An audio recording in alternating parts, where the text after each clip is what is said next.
महाविकास आघाडीतील बिघाडी ही आता चव्हाट्यावर आली। दक्षिण मुंबईवर ठाकरे गटाने दावा केलाय।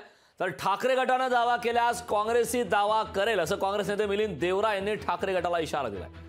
तर काँग्रेस दावा करून उमेदवार निश्चित करेल असं देखील देवरा यांनी या दरम्यान म्हटलेलं आहे। त्यामुळे या जागा वाटपाच्या निमित्तानं आता महाविकास आघाडीतली बिघाडी ही चव्हाट्यावर आल्याचं पाहायला मिळतं। दक्षिण मुंबईतील सर्व कार्यकर्त्यांना सांगू इच्छितो की आघाडीसाठी MVAसाठी लोकसभा निवडणूक सोपी होणार नाही।